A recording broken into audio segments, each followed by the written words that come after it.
Welcome to పల్లె news.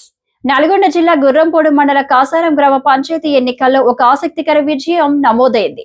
రాజకీయాలకు పూర్తిగా కొత్త అయినప్పటికీ ఉన్నత విద్యావంతుడైన స్వతంత్ర అభ్యర్థి మద్ది మాధవరెడ్డి తన సమీప కాంగ్రెస్ అభ్యర్థిపై 72 ఓట్ల మెజారిటీతో గెలుపొందారు.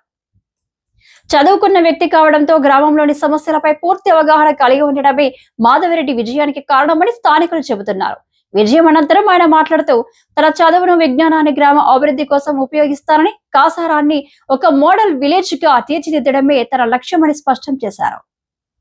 ఓటు వేసి గెలిపించిన కాసారం గ్రామ ప్రజలకు ప్రతి ఒక్కరికి పేరు పేరున ధన్యవాదాలు. వాళ్ళు నాపై ఉంచిన నమ్మకాన్ని దృష్టిలో పెట్టుకొని ప్రతి క్షణం నేను గ్రామ అభివృద్ధి కోసం నెక్స్ట్ 5 yearsలో ఒక మోడల్ విలేజ్గా తీర్చిదిద్దడానికి నా శాయశక్తిలా కృషి చేస్తా. దానికి నా ఫ్రెండ్స్, నా పొలిటికల్ సర్కిల్ అనుకోండి, అంటే నేను పొలిటికల్ కాదు కానీ నాకున్న ఫ్రెండ్స్ చాలామంది ఉన్నారు. వాళ్ళందరి సహాయ సహకారాలతోటి డెఫినెట్గా గ్రామానికి కావాల్సిన అన్ని ఎలాంటి అవసరాలను తీర్చడానికి నేను ప్రయత్నిస్తానని చెప్తున్నాను. ఇంతకుముందు నాకు ఎలాంటి రాజకీయ ఇది లేదు, పొలిటికల్ పర్సన్ని కాదు. అనుకోకుండా గ్రామ ప్రజల కోరిక మేరకు నేను నిలబడాల్సి వచ్చింది. పర్టికులర్గా యూత్ ప్లస్ మహిళలు వాళ్ళందరూ నన్ను రిక్వెస్ట్ చేయడం వల్ల నేను ఇందులోకి వచ్చి చేసినాను.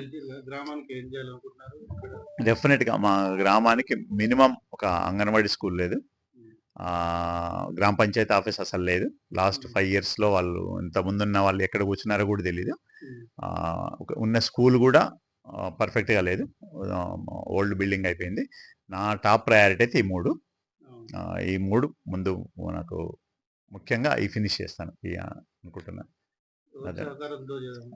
డెఫినెట్గా ఇప్పుడు ప్రజెంట్ ఉన్నటువంటి ఎమ్మెల్యే, ఎంపీ వాళ్ళ సహకారంతో ఫండ్స్ ఎక్కడి నుంచైనా నేను అక్కడి నుంచి తీసుకొచ్చి వాటిని అయితే అభివృద్ధి చేయాలని టార్గెట్.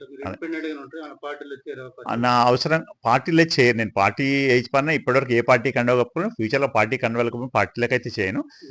గ్రామ అవసరాని కోసం ప్రజెంట్ ఉన్న ఏ పార్టీ అధికారంలో ఉన్న పార్టీ ఎమ్మెల్యే, ఎంపీ గారు డెఫినెట్గా వెళ్తాను. దానికోసం కంపల్సరీ వెళ్తాను, అది చేసుకుంటాను. అదండి.